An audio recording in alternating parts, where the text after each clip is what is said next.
Good morning, Hello. Jamie. Hey, Stephan. uh, so after experiencing some audio challenges, we're back.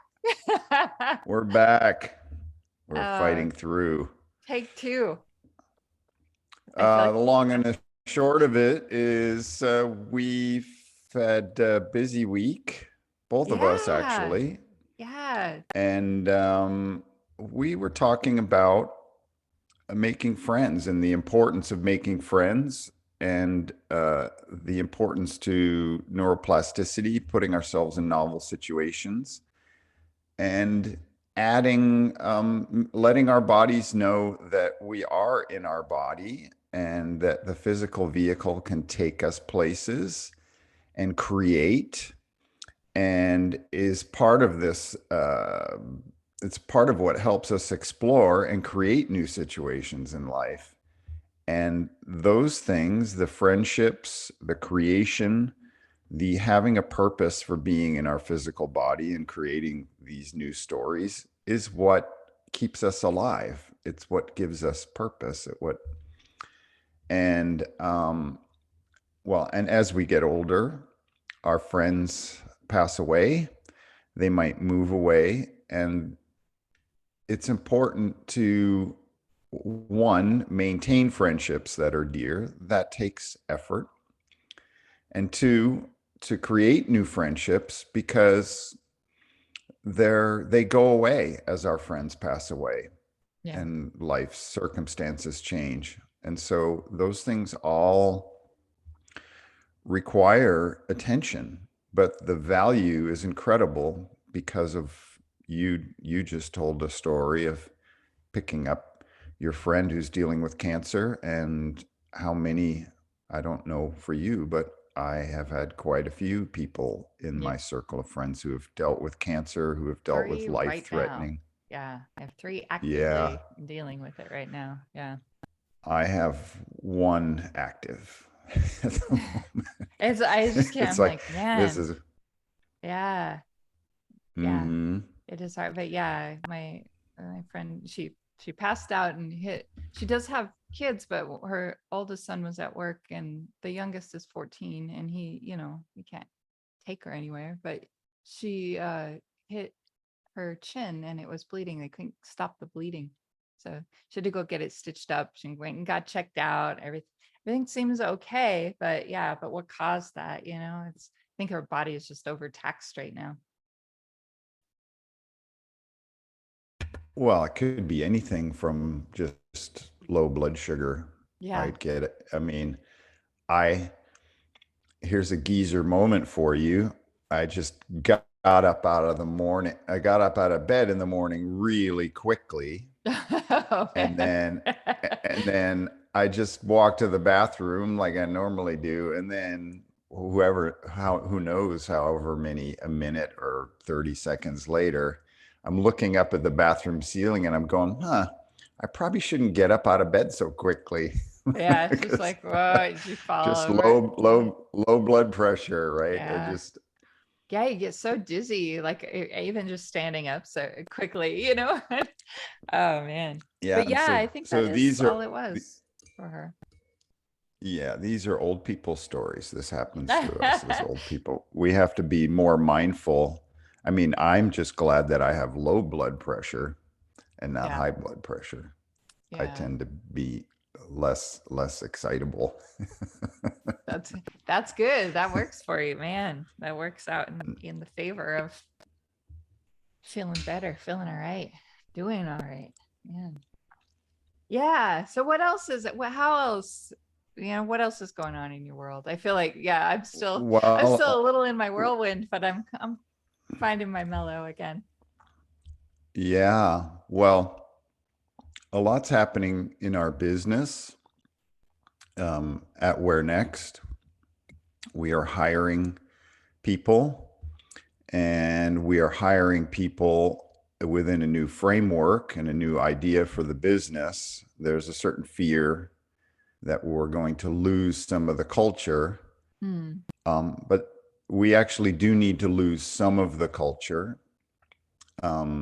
because again, we've said this often, what got you there isn't one necessarily what's going to get you moving forward. Exactly. Oh man. And so there's also the fear of losing people who got us there. But those people also have other dreams and ideas, and we can't presume that that it's perfect for them to be at the company or that they're going to help us go forward. And in some cases, we've already seen this, is that certain people won't help us move forward. Yeah. They came in under the old framework, and they got infected by the worst elements of our culture, and we can't afford to take the time to retrain them. We need to bring in people who are um, more professional, and also we need other people who come from other organizations who have a different framework, so that we don't need to teach it. We don't need to force a new idea on new people. We're bringing in people who already have new ideas, who already have different frameworks, who already have different ways of being in a business. They have a higher level of professionalism, and they've been trained by other organizations. And this is something that I hearken back to when you and I were at Black Pixel, when we were growing, when I started with Black Pixel, there were five of us. Yeah. Right. There were five of us, and well, I made six, and there was, well, maybe there were just five of us. At any rate, I can't even remember. The point is that created a dynamic, and we had the benefit of bringing in people who were better than us at almost every single new role. And those people brought a new work ethic. They brought a certain level of professionalism and understanding about how to operate. Whether it was Mike Hay or Chris Markle, or it just changed the dynamic. Those guys had worked at a lot of different companies, and some of our new people had worked at Apple, and so they just had that. It just brought everyone's game up. Yeah. And then when we were all together, the feeling I had as a salesperson was that I could do anything. Yeah. That this crew was so awesome and so diverse and so talented at whatever they needed to do, that I just brazenly felt I could sell any project to anyone, because I knew we were the best at iOS development, maybe in the world, Yeah. right? And With just a especially at that time was just the golden years yes, of that. And yeah, I mean, I mean, and when I joined, that's how I felt as well. I was like, I'm joining like this little company that maybe, was different. It was outside my traditional realm, but what a beautiful space it was to join. And, and when you talk about like, sometimes what started isn't what is later, like things have to grow in a different way. And just because it no longer fits for you doesn't mean it's bad or you're bad. It's just no longer a fit anymore. And sometimes that's what happens when things grow and change. And it's necessary. It's painful. Those growing pains are pains, in fact, sometimes, but it's not a bad thing. It's usually better for everyone when you're able to part ways in that way. well, yes. And I would say that as long as everyone understands that that's part of the process, You and know, yeah, unfortunately unfortunately that for it does. and for some people, the uh, the change is too much, right? They can't adjust spiritually, and they can't accept that other influences need to come in, and better people. And this is the thing about our growth right now, is we know that we don't know everything about every position we need to hire. That's one thing. And two, we know that we need to hire people that are better than anything we've imagined previously, Yeah. better than us, better than anyone we have at the company now. And so that can be intimidating, but the thing is for the people who are still there, right? Yeah. Because there could be jealousy, there could be fear Territory. that they're going Yeah. to lose their job, territorial, um, That's and always a fascinating one to me because I've never felt, I don't usually feel territorial, but I have been, when I've been brought in, I've experienced people very defensive toward me because they're territorial, afraid they're going to lose something. I'm like, I'm not here to take anything away. I'm here to like add to the party. Like, well, I will add, in my personal experience, I'll add, people might be fearful because you're good at what you do, and you're and it's not like you're working hard overtly, but you're good at what you do and you do work hard. And so that can be really intimidating because you're getting shit done and people are like, how's she getting all this shit done? What's happening here? Like, how is this? And also, you work well, at least in the engineering world, you kind of work in the middle ground in the dark arts, right? yep. You're in design, you're in user experience, design, graphics, and how the world interfaces with real humans. And engineers aren't used to interfacing so often with real humans. So you're always in the middle ground, Yeah. The bridge, the gaps. working, bridging the gaps. And that can be intimidating because an engineer takes their territory and their skills very personally, right? Their problem solving skills, and so that can be territorial. And also, you are a woman, obviously, and that, in the world of dudes, in the brotastic world of engineering, is also very intimidating.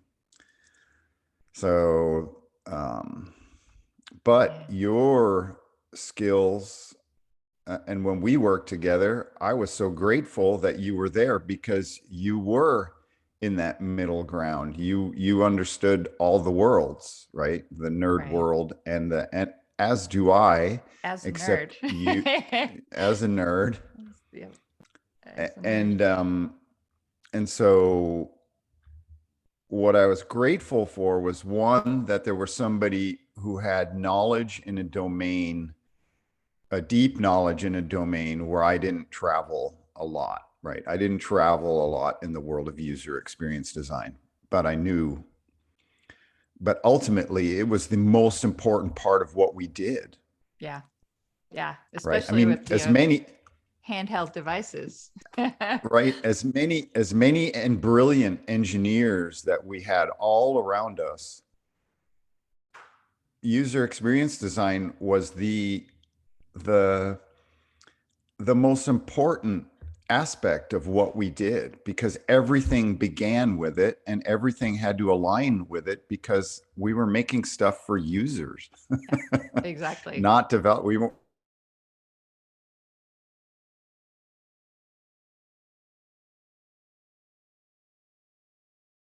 weren't making stuff for developers. This was um, in growing a business, is bringing in expertise, is bringing in higher level people, because that brings my game up. All of a sudden, knowing that you were at the company brought my game up to another level, because I knew that we had a key element to making what we did that much better, to taking our Yeah. level up, to And then when we do a bid, I knew my bid was really accurate because you were working on it with me, right? You were Yeah. clear as to what we would need.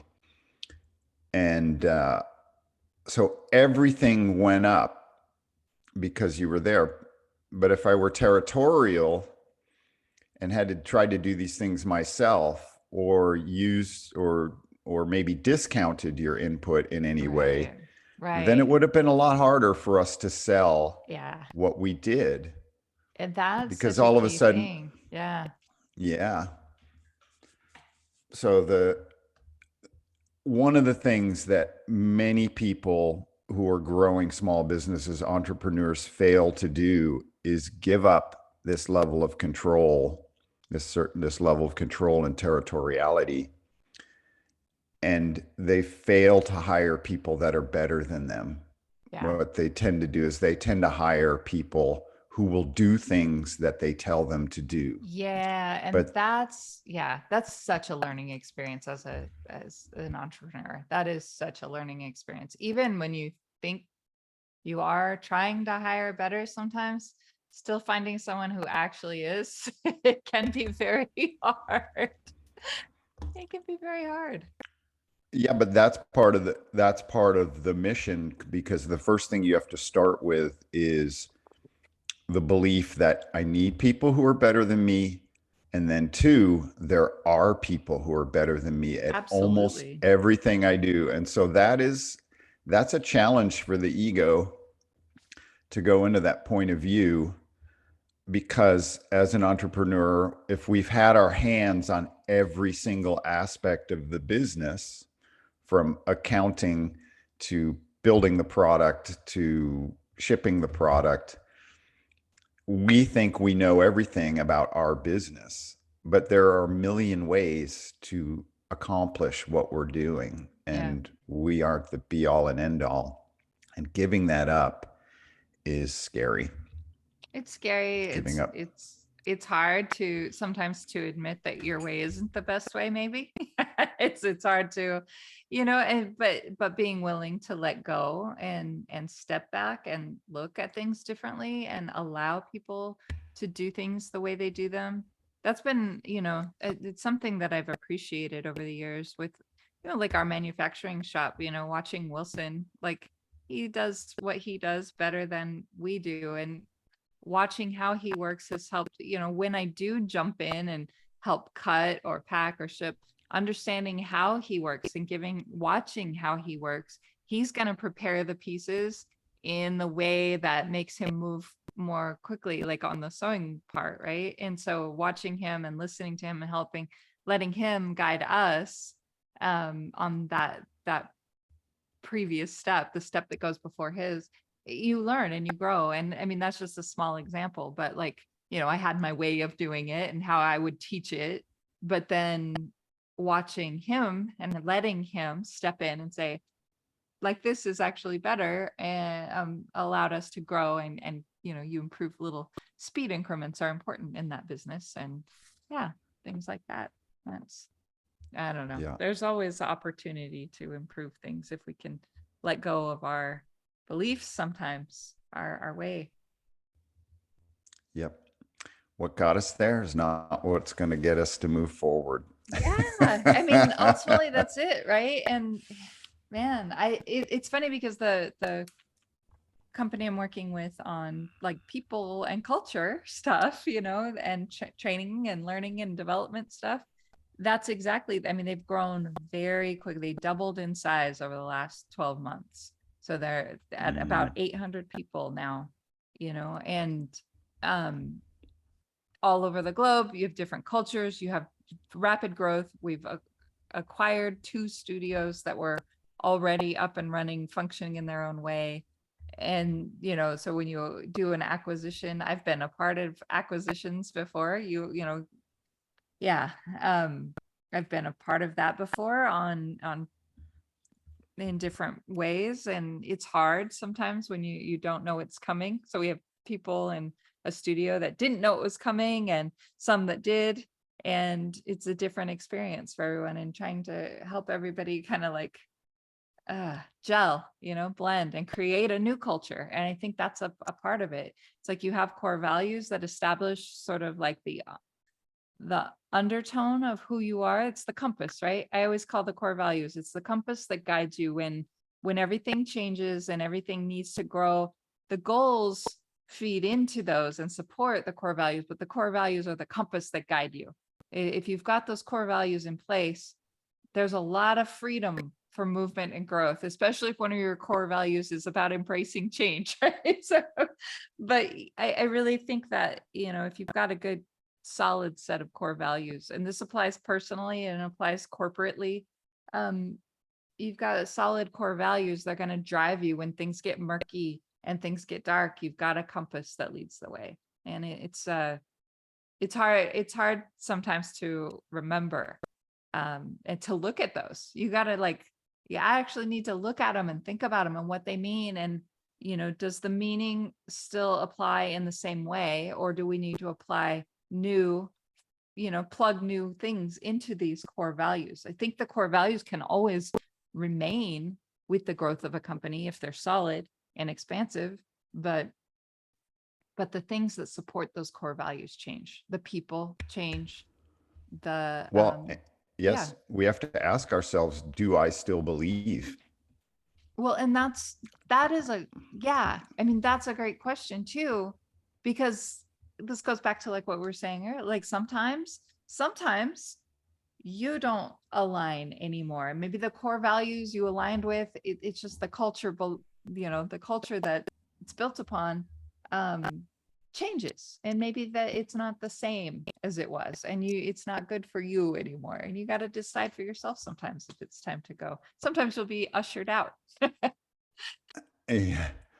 I'm reminded of one of the companies we used to work with.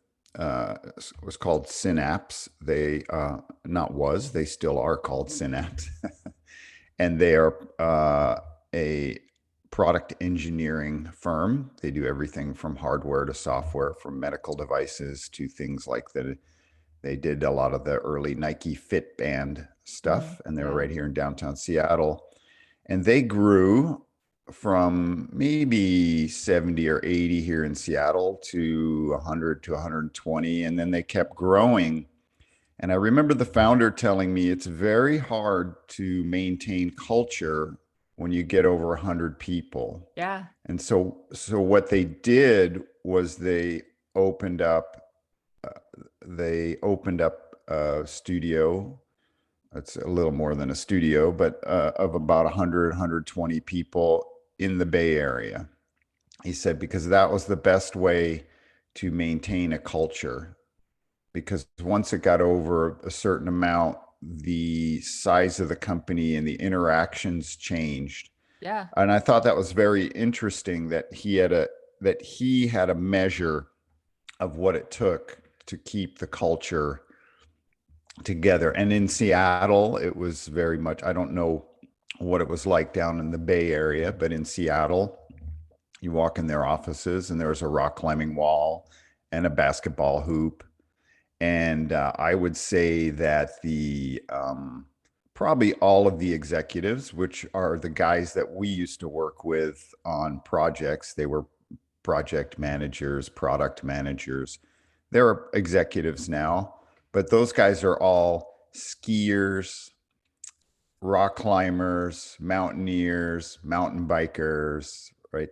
That's kind of the flavor, and they have all the other, typical tech agency stuff. They have the kegerator in the employee cafeteria and the Yeah.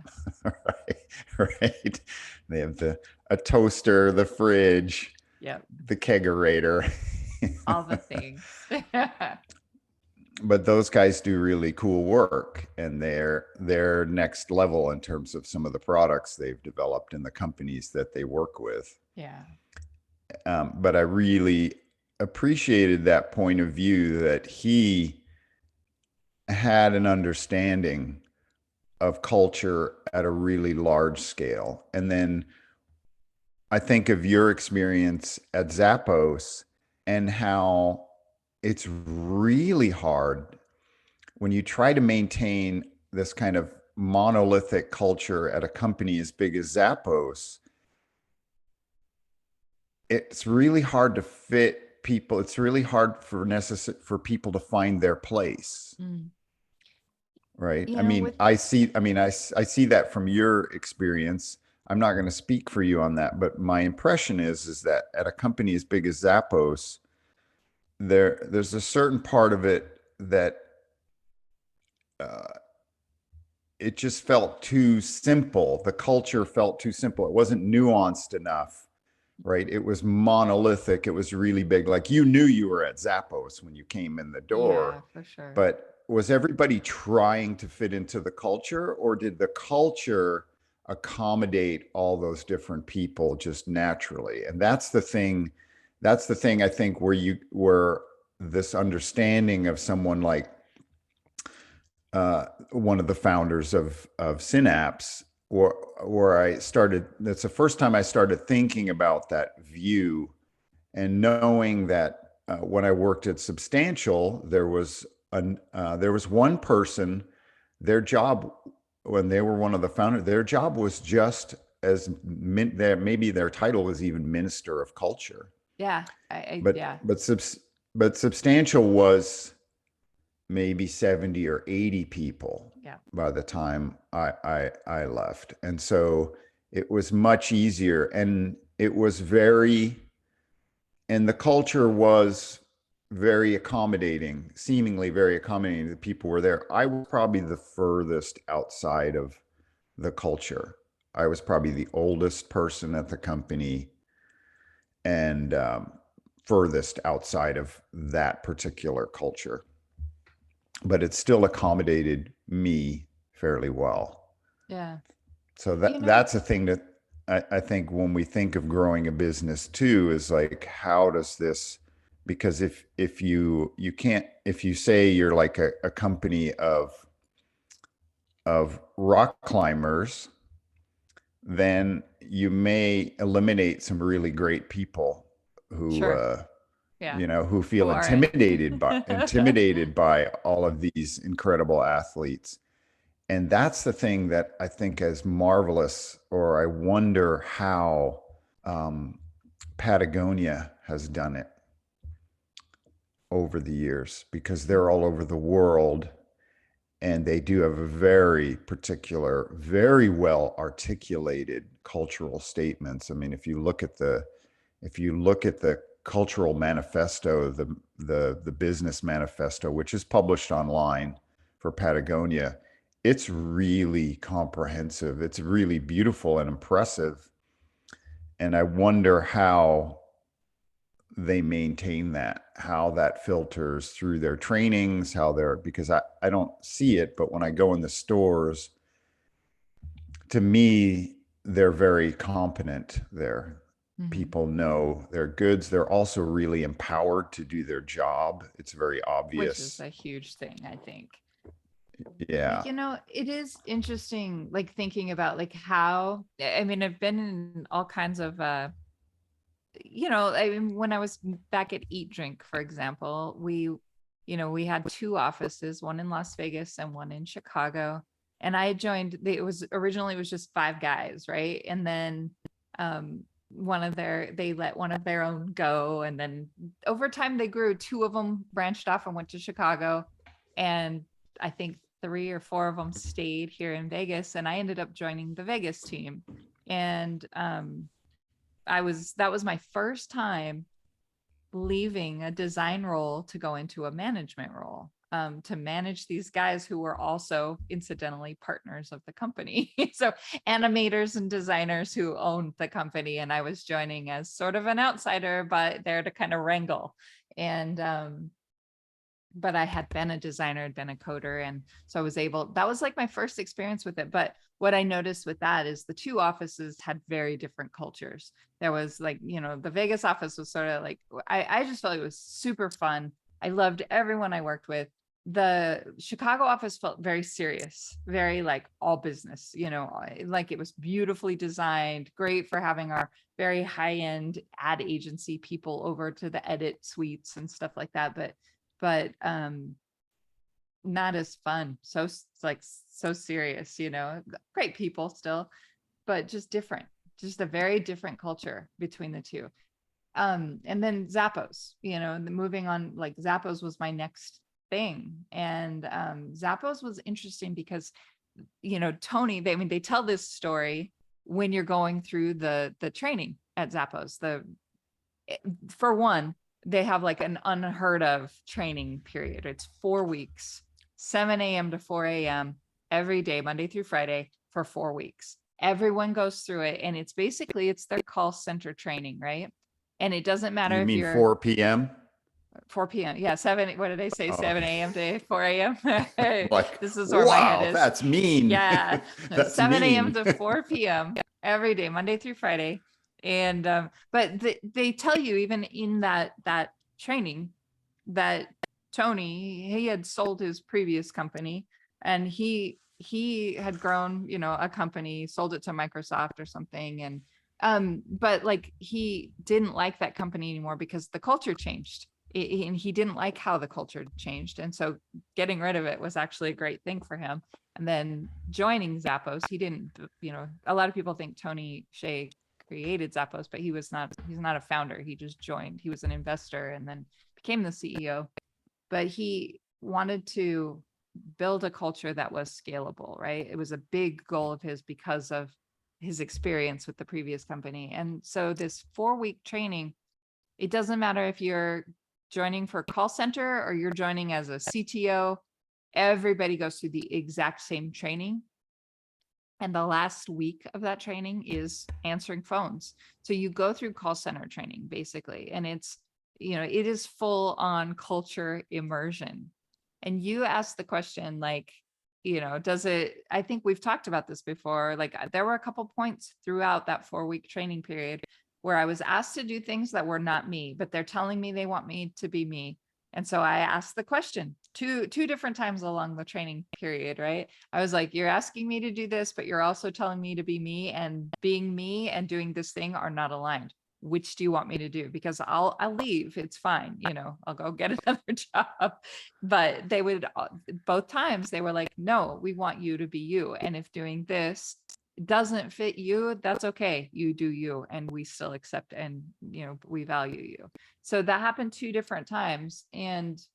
Um and so I ended up staying. But on the very last day of training of that 4 weeks, after you've gone through everything, you get this little diploma. It's like a big official thing. They want you to parade through the office and celebrate.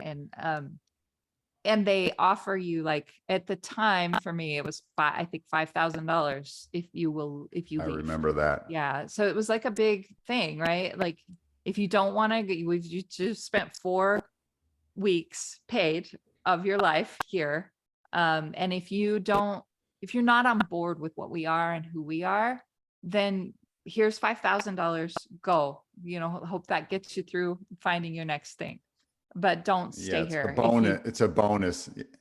It's a bonus for leaving. Yeah, it's a bonus for leaving. And that's just to say, like, if you aren't a part of this by now, by 4 weeks, you're never going to be. So if you can't commit to being to this culture, then you should go somewhere else. And we're okay with that. And and I actually think that's a really smart thing to do. I mean, I don't remember if anybody took it from our group. I do remember a couple of people didn't make it to the end. They were pulled out and kicked out like early. So, we started with like a group of 40, and by the end we were 36, I think. But, it was so not everybody makes it to the end. If you're late, you don't get let in the door. They lock the door. It's like high school in that way.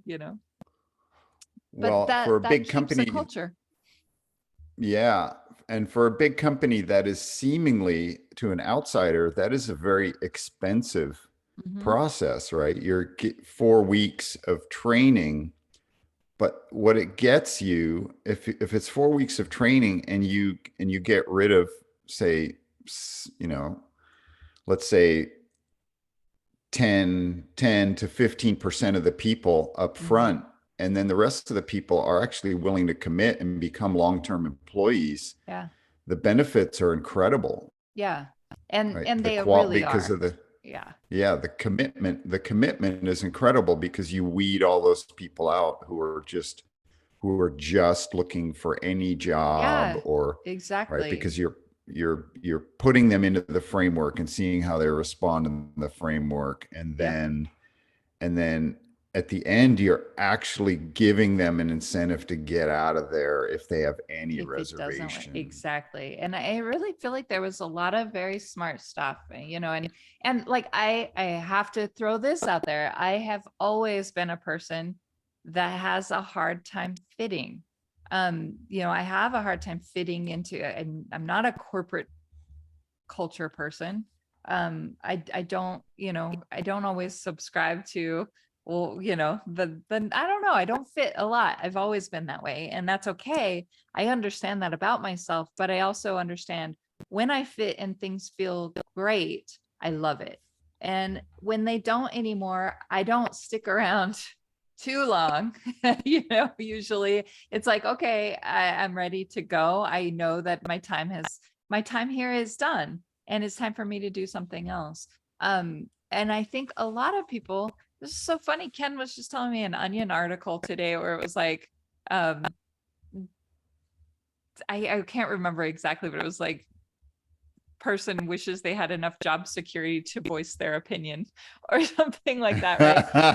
And it ties in so well with this, where I, along my career, I've seen people who are miserable in their job who stay because they don't feel like they have other options. I've never been one of those people. I won't stay. I feel like you're obviously not one of those people either, but my dad wasn't that way either. And it just, and Ken is not that way. My significant other, he's not going to stay anywhere. He also has a hard time fitting. And I think sometimes when you don't fit, you build your own things and you make it work. It's Yes, I think for me, um, a lot of my life, I wondered if I was going to fit anywhere, Yeah. and some of the best things were working working with you, working in a few certain startups where people saw that I would fit, that who I was, what I was doing. Yeah.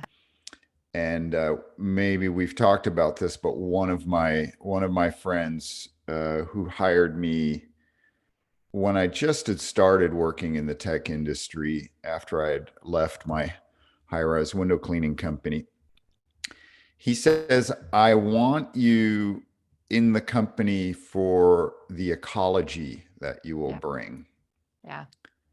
And that was probably the best compliment I had ever heard in my life up until then. Yeah. That was like, wow, you actually see something that's outside of what most people are actually looking at when they're wanting to Yeah. hire someone.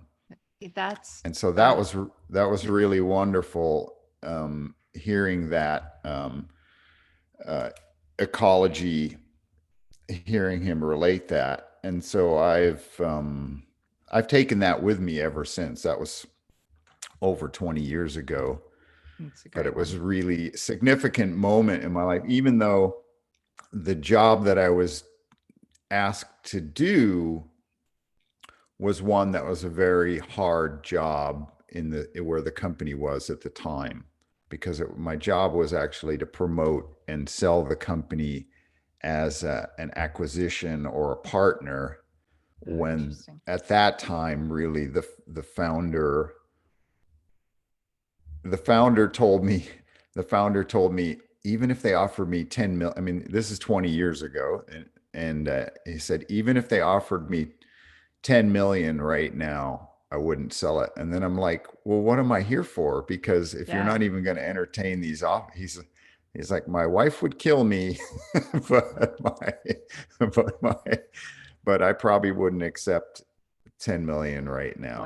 And I Wow. and I was Yeah. like, well, okay, so now I guess I'm just trying to sell this as like partnerships, Yeah. which we didn't really we didn't really have the product ideas. And so for me at that really failed at the role that I was brought into, but I definitely, what I really appreciated was that somebody saw that I could change the ecology, that Yeah. bringing me in would change the ecology. And so that's the way also I think of when you bring in a new person with different ideas and different Yeah. values and different skills and a higher level of professionalism, it brings everyone's level up. It can, if people aren't defensive, it can open everyone in the organization up to a new level of operating. Yeah. And So that's exciting. here's a question. With Where Next, are there remote folks other than you? I mean, I know you travel back and forth, but Yeah, yes, there are. Well, we have an office. We have a studio in Bogota. We have two offices now. One we are building out for the USAID deal, and we are actively hiring, and so that will be for this sustainable tourism initiative for the next 5 years. yeah. We'll have an office just dedicated to that project, and people will be coming to the office and working there. But we have other people who live in and around the city who've been coming in and out, and we're struggling with this right now. Is people Certain people are not wired to work from home Mm-hmm. because they just view it as a vacation. Like we had somebody just come into the office at 11 o'clock and then they leave at the regular hour. And like we were having discussions, does that person even have a workstation at home? Like, how are they doing their work when they're at home? Mm, Because their interesting. workstation is here in the office. Oh, huh. Right. And so Yeah. we don't, well, yeah, like, oh, we don't, because of the pandemic, right? We got very loose during the pandemic. Well, the pandemic created its own epidemic within our organization where people became less professional, less concerned with showing up on time, more casual about how much work there was, because during the pandemic, frankly, there wasn't a lot of times there wasn't a lot of work. And so we had to Yeah. create, which is how we created our wonderful birder show. It was like, well, we have the team. Yeah. We're gonna keep this team. We're gonna pay them. But if we're gonna pay them, let's create a Do product something. that will Yeah. have some long-term benefit for the company, that and that also is a passion project that'll be fun for us. Yeah. Let's The thing is, though, that everybody got used to not doing something and then just waiting to be told when there was something to do, that the a level of an maybe we didn't have the initiative before because we were so busy, and we have one great producer who knows how to manage people. Yeah. But there's a difference between really managing, and telling people what to do, doling out tasks. Yeah. Distributing tasks and making people do stuff is different than managing and getting the best out of each person, and also teaching them how to take initiative, because the Yeah. best employees have initiative. They take initiative. They're like, they see, it's just like on a soccer field or in a basketball game. You go to the open spot and you make yourself available for a pass, right? Yeah. Or you set a screen, or you make that next pass, and you take on a task that you see needs being done, right? Everybody picks up for the other person, moves in, takes on, and that's not happening. The In some areas of the business, we we're super efficient. We just kick ass. And then in other areas, we just have this epidemic of things that were left over from the pandemic. Right. And so the question for us is do we try to force people into a new way, or do we just let people go, or do we hire new people who will dilute the old culture, right? And the Yeah. more great people we bring in, it dilutes the part of the company that's been infected, and then those people either step up, Yeah. or they're like, oh, this is, this is not for me anymore. It is Because interesting though with the, I mean, the remote culture thing though is, I mean, I've been working from home-ish since, and I say ish because we have the manufacturing shop, so I'm there. But like yeah, I've been doing this since Black Pixel since 2011. And for me, it's just it's second nature, right? Like I feel like if I have to go sit in front of a desk at an office, I'm burning so much valuable time with presenteeism, right? Like, because there are times when I could be doing 50 other things in addition to what I need to do, or I'm more comfortable doing it from this little workspace I've created for myself because I've learned how to do it efficiently. And yet, I think we talked about the quiet quitting thing surfaced out of the pandemic and people really understanding how to value their lives, how to so I mean, I think that the true core of what that was about was like, I'm not going to let you work me to death anymore. And there's a balance here. We still, there, companies rely on productivity. Productivity has to happen. What are you asking a person to do? What is an over ask? And then where's the line between doing what's asked of you, but also stepping up and being a resourceful person and being somebody that's proactive and being somebody that will fill the gaps, or go to the open space for the pass, so to speak. And like I feel like there's kind of a hazy line where we try to sort that out right now in the like corporate culture, right? Like they like sometimes it's very obvious when somebody's not pulling their weight, very obvious. But what if they are, in fact, doing what they're being asked to do? They have a start time, they have a stop time, and you don't get any more than what they're able to accomplish in that time. well, I mean, that the thing is you, and since we've been working together since that time, Yeah. we had people all over the world Yep. working on multi-million, $1 million, half million to million to even multi-million over time Hmm. projects. And those projects were getting done, Yeah. and That's the thing, right? to a very high level. Yep. That but what it relied on was that we had a company filled with very experienced It's very professionals. true. Yeah.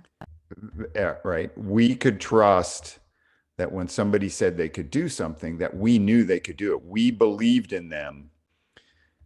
The challenge for many companies, including us in some parts of our company, are when people have never experienced that. Because Yeah. we, by far, I mean, we are a company built of, we call it the dirt bag mentality. It's very Right. scrappy, it's very resourceful, but also what it's brought in people who are very oriented toward their recreation, towards their avocation.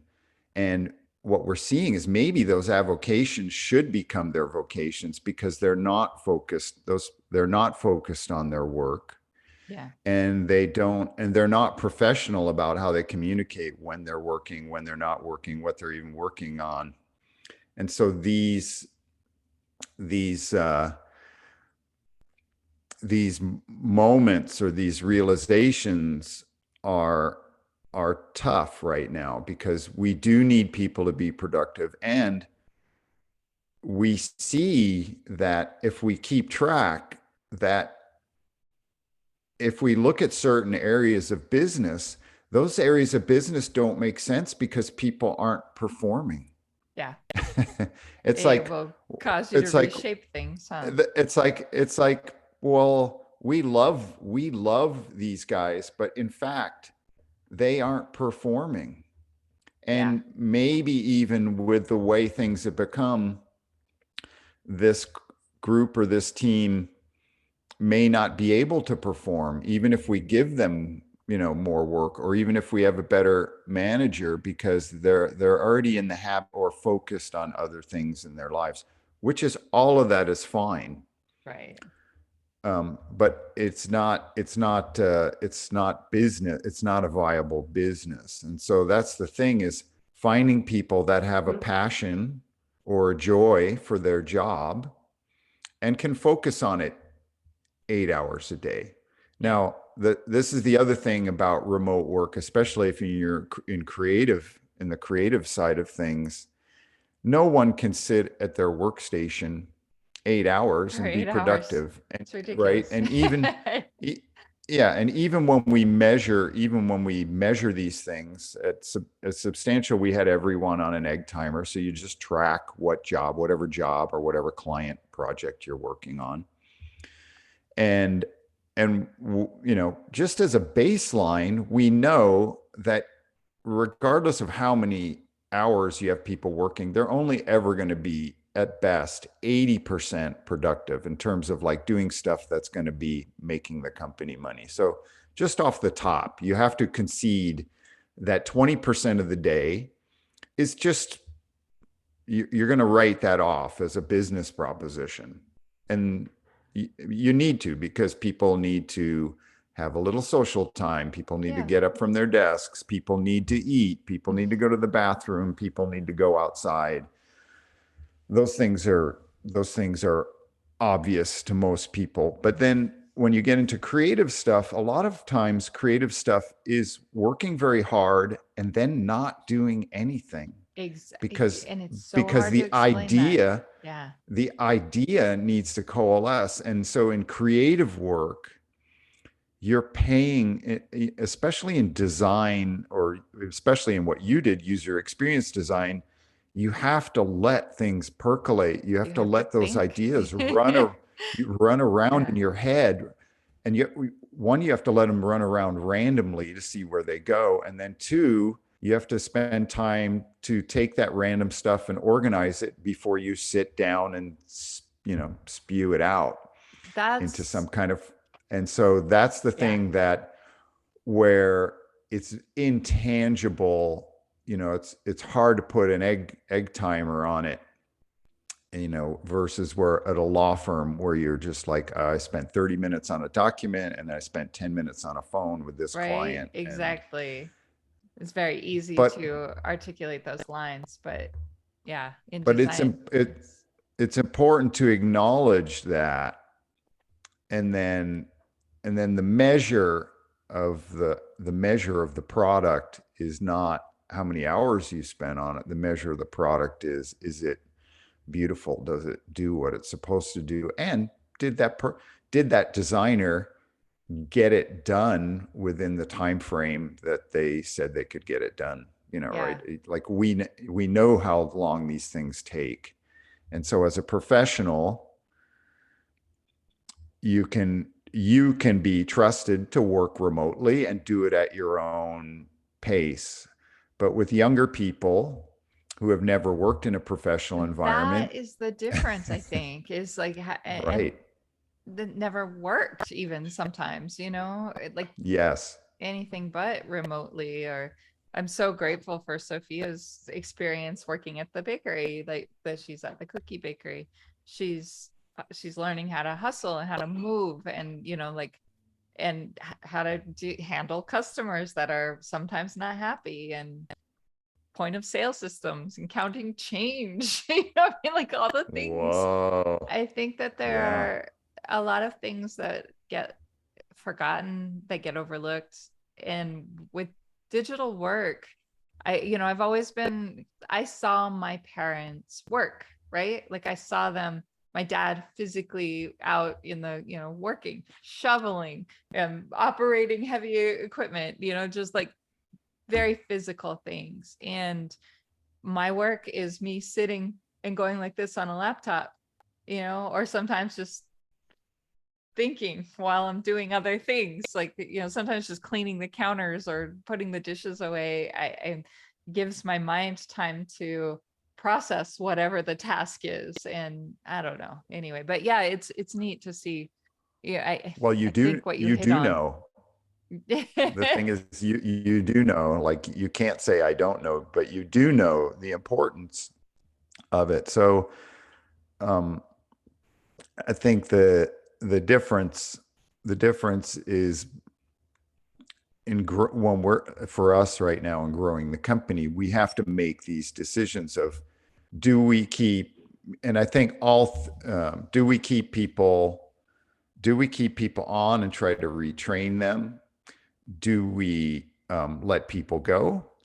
And or do we bring in new people who influence the culture Yeah. in a greater way, and that brings everybody up? And all three of those are potential solutions, That's what I right? was gonna And say. we're It's probably a mix of entertaining all of them. everything. Yeah.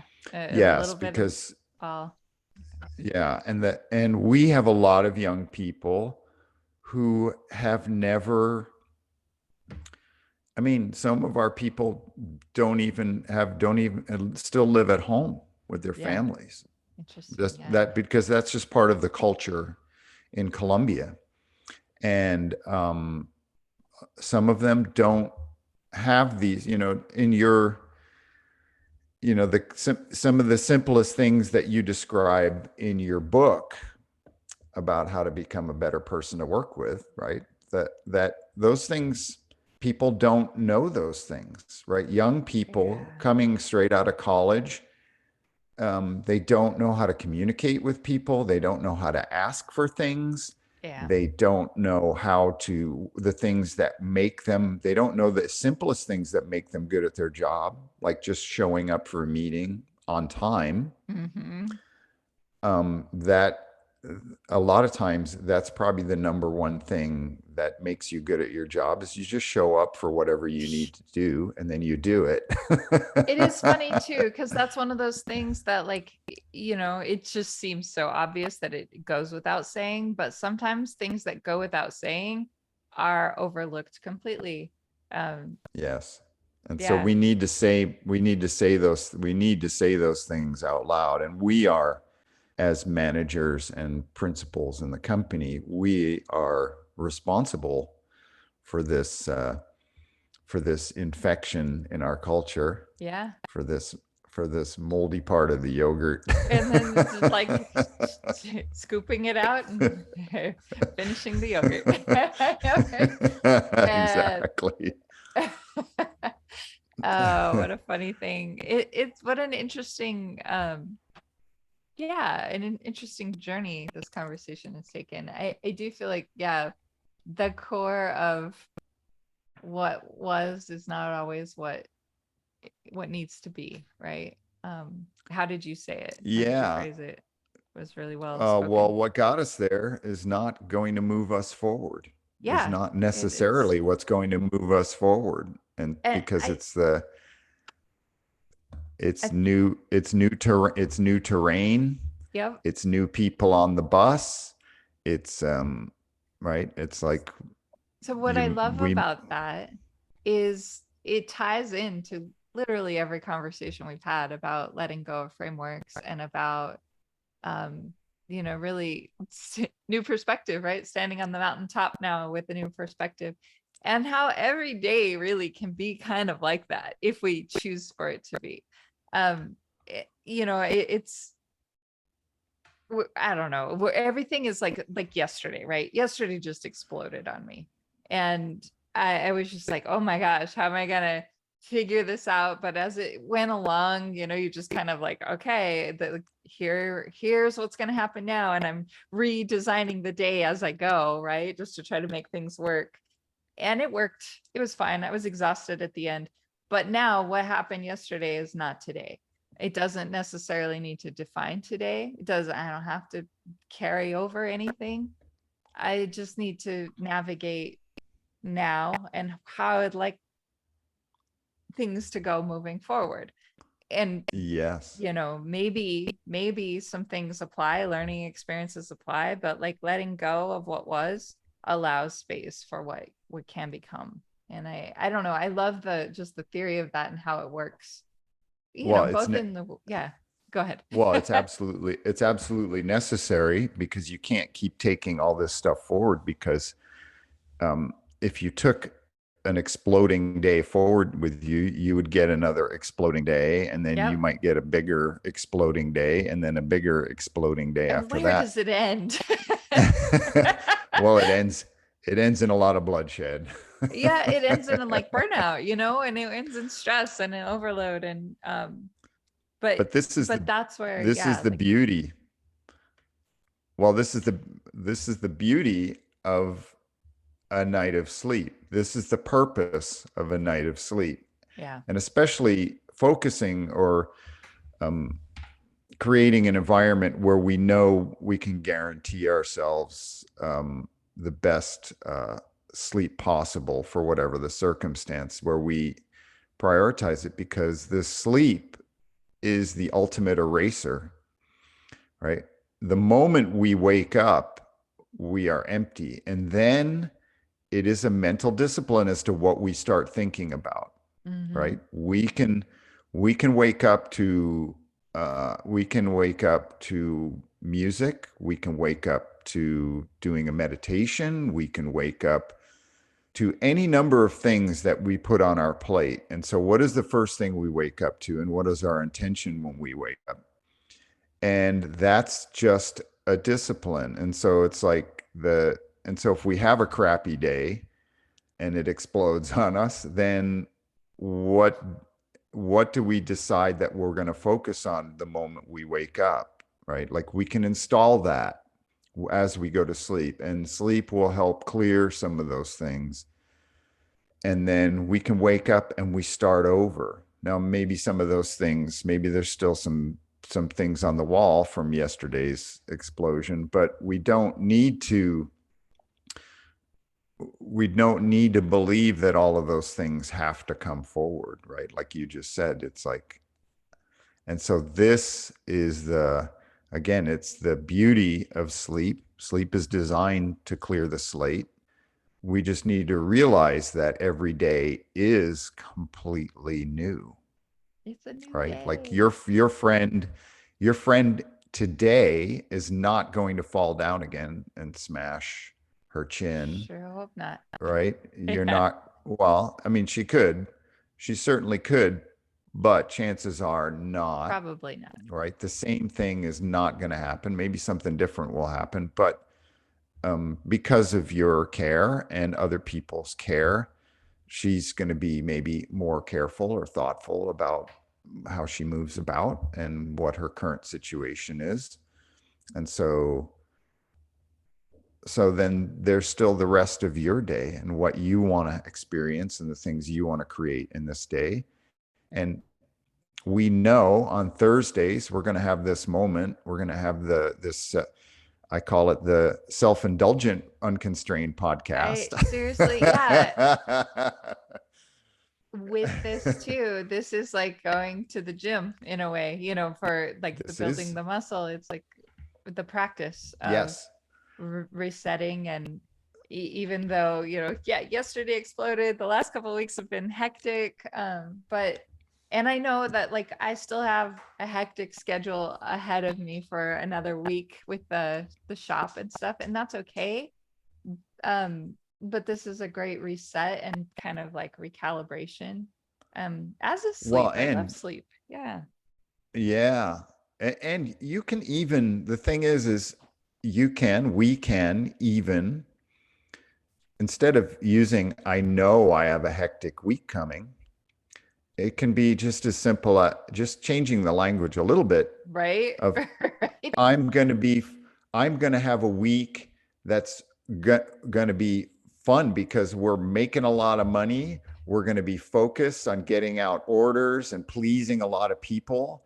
And it doesn't need to have that word hectic attached to it. Yeah, You're it's going to true. be focused, you're going to be productive, you're going to be joyful in your work.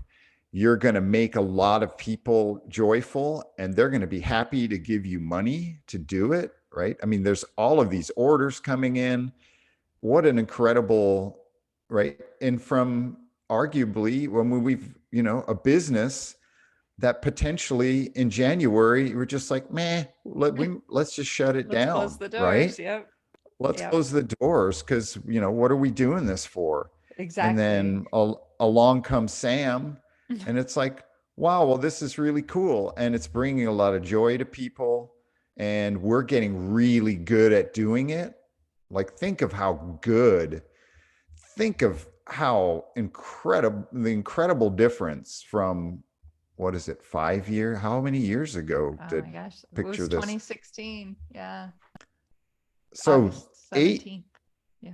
8 years ago, and just think of how much better Six you years. are at this. Yeah. Think of how much better the company is at producing these, and how many people have been served. Yeah. That's How something many that how many we think about shirts a do lot. we have? Do we have that statistic? How many Not, how many garments have been printed? I mean, just just for the pure joy of it, find that number and celebrate that number. Maybe I maybe will. on And the find reason that I don't number have it and off the top of my head is that I have to combine two systems. So, because we have the well, Sam's and we that's have the picture of this. But yeah, yeah, but just for grins, maybe next week, let's just celebrate that number all right. of the, Number right? of Like, garments. Yeah. is it 50,000? Is it Oh, a I know it's hundred more than that. thousand? But yeah, Right? Like, how many that would just be, right? Just celebrate that. I will. I will. I will And then totally in find the that number. face, and then in the face of however many 100,000 customers served, in the Yeah. face of that, think about how easy and fun and efficient and cool your work week is in the face of that how many work weeks you've gone through to get better at what you do, to create this incredible flow at picture this right now, right? There's an incredible flow happening, and that's pretty cool. It And is cool. so It is cool. You it know, this is is pretty cool. what you said there though is like, that's one way to look at it, or you can change the wording a little bit. And it reminds me of a couple of weeks ago, like theme of the week was reframe, reframe how you look at it. Mhm. Um and that's a practice too that I am aware of, but not very strong at yet, but working toward getting stronger at reframing just naturally. So it's an instinctual thing, that I catch it before it even comes out, like, yeah. Yeah, It's like, a reframe practice. well, and even it doesn't even need to be that sophisticated. Um, it's just that I don't even allow myself to use words like crazy in a Yeah, context having to do with my day. I don't use the word overtly, use the word hectic to describe things in my day or my week. It may creep in there occasionally, but I'm very particular or cautious about that, about the use of certain words. Crazy was eliminated a long time ago that for is one many that I've been for many working on as reasons. well. But yeah, Yeah, like, and yeah, for also for many reasons. I know we talked about that on an episode earlier. Um, yes, but it is like word choices are a big one for me as well. And it is again, it's an ongoing practice, right? Like I feel like I'll do really, really well, and then you fall into old ways sometimes without really the mindfulness. And so mindfulness of the words that I'm using, and mindfulness of the words I choose, and like repeat, and things that you maybe have always, I mean, this is like letting go of things that what was doesn't have to be moving forward, right? And even that, the way that we um, the way that we feel and the way that we like, how can we reframe it in a way that creates a better experience? Mhm. That's what the work is, you know? Well, also too about your yesterday exploding, which that word is It could be a good explosion too. conjures that. Well, sure, that word conjures up so many things. The thing also is that wasn't that that explosion or that drama was not your drama. Right. No, it really It wasn't. wasn't, And you didn't fall, you didn't hit the floor, you didn't need to deal with the confusion and the, exactly. but you jumped in to help bring it down a level, right? You jumped in, you brought your more calm, more organized world and helped bring it down a little bit. So you brought your world into, and this is why your friend relied on you, because an Uber ride home, it was not going to give her all of the intangibles that you were bringing to the situation, It right? is The interesting. trust, the The comfort, ecology. the love, the ecology, right? There's a different ecology in an Uber ride home versus a ride home with Jamie in the Tesla, right? Quiet, calm, and comforting. Yeah. And so you brought that to the situation versus it wasn't the opposite where chaos came to you, right? Right. You chose to go into this situation and bring what you have to offer to this situation that may have been chaotic and confusing and painful and fearful. And so that's not your pain. That's not your fear. That's not your confusion to take with you into the next day. That's just you bringing, you expanding your ecology. And so maybe some of that, maybe some of her, there's the fear of that ecology rubbing off or that ecology coming of the chaos coming with you or getting, like, ooh, I got it on me. Yeah. But if you are, if, because if you are clear in the understanding that you are not what you feel, Right. and you are not what other people feel, then it becomes a lot easier to navigate these situations because who you are and what you bring to a situation is way more than what you are feeling. What you are feeling is just an experience that you are having, but it is not you. It's just a transient thing that you are sensing. And then what you bring to the situation, who you are, is the spirit, is the energy, is the collective knowledge and wisdom that is available to you in any given moment.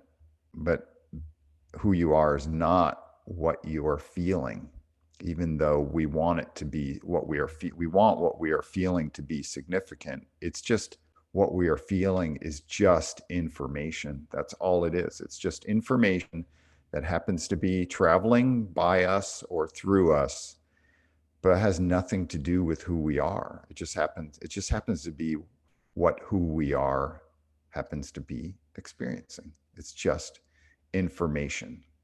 And I think that is the key. That's the way I've gotten through some of the most let's call them non-ordinary experiences in my life, so that so that I won't call them the worst or the best or the most painful. I'll just call them the most non-ordinary, because then that includes things like inexplicable spiritual experiences and then just terrible childhood experiences, all of that. Those aren't who I am. Those are just things that I happen to experience. They are just, at this point in my life, they are just information to look at. and then decide, is this useful? Does this get me somewhere? Can I navigate with this? Does it, right? It's like looking at the most chaotic day you can imagine in your life and going, being in the middle of the whirlwind and going, that's interesting. Yeah. Right? Yeah. That's interesting. I wonder how this person got there, or I wonder how this situation came about. And here I am. I've put myself in it. Yeah. But if I can just observe it, then I don't need to do anything or be anybody different, right? I'm just going to go pick up, in your case, I'm just going to go pick up my friend. I'm going to take care of them. I've handled all these things. And then I'm going to go on with as best I can with the rest of my day. But That's it. Yeah. That's that's the goal. also, as sensitive, empathetic people, it's easy to get wound up by other people's chaos, right? It Like it's is easy, to get kind of, right? yeah, The concern, the to feel fear, it. the It's like the energy yeah. vibration. It's like it is this way, therefore I feel it. And to sometimes to reground, I guess, and kind of go, okay, I don't have to feel that. Like you feel that, but I don't have to let it in. I don't know. I don't know. I don't know how to navigate that one Well, yet. you can let it in, and actually, it's pretty hard not to let it in, because Hmm. if you try to block it out, you're we are giving up some of our power to be sensitive and empathetic. The trick is to know that that which I feel is not me. It's not me, Yeah. right? I'm just feeling it. This is what I'm experiencing it. It's transient. And after this transient feeling goes through, this fear or this worry, or then it's gone. And then I'm still me. I am still me while I'm experiencing it. I'm still me when it's gone. I'm still me even when I'm in fear of it coming back again. Right. I'm still, um, we have this, that I may have told this, you may have heard this story, but one time my daughter got trapped in a bridge that was between our building and our parking garage. Well, she wasn't trapped, but she thought she was trapped. And she was like a little hamster running back and forth in the tube Oh. with there's a window. She's just like running back, Daddy. And she's screaming, Daddy, I'm trapped. And I'm just in the driveway to our apartment building garage, looking up at the little bridge that's like a habit trail tube, with like a little 9-year old running back and Oh. forth going, I'm trapped, I'm trapped. And Oh. I go, just come out through the garage. Like she couldn't, like the apartment building door was locked, but the bridge goes to the parking garage, and then you can just go down in the garage and you Oh, can walk out interesting. through the It garage. is, But when you're in but a in her panic mind, state, yeah, right, in her you don't mind, always see. she was trapped. So she's running back and forth. I'm trapped. I'm trapped. I'm trapped. And it was so. And I go, just come out through the door and go down through the garage. And she comes out and goes through the garage and comes out, and she's still freaking out that she's trapped, that she was trapped. She's like, I was trapped. I was trapped. And I go, no, you weren't trapped, because you came out through the door and came out through the garage. And she's like, oh, but I was trapped. And we walked a block. We were walking a block. We were walking downtown to go see a movie, and she's still screaming, and I was trapped. She was still like really invested in that she was Yeah. trapped, and it was really super scary. And I grabbed her by the shoulders, like a Ren and Stimpy moment, like a cartoon moment, like, Stimpy, snap out of it. Yeah. Yeah. Oh and man. and and and and she and I go, you weren't trapped. You came out through the garage, right? And she couldn't separate, and arguably for a 9-year old, she couldn't separate the idea of being trapped from the reality of being trapped, Yeah, yeah. That's right? interesting. And then boom, it clicked in, and she goes, she just stops, and she goes, "Oh wow, that was kind of embarrassing." Oh, that's too cute though. Oh, It's super cute. But even now as an adult, I still think she, because of the level of energy that she put into it, she remembers that moment as being trapped, yeah, even though she had the clear revelation that um, that she wasn't trapped and she was free to just come out through the garage. And this is the point I'm making, is that this is the difference between believing, how we carry our beliefs, and I was trapped is not who she was right. in reality. And even conceptually, she was not trapped, but her belief system was I was trapped, and that created the chaos. And trapped is not who she was at any moment spiritually,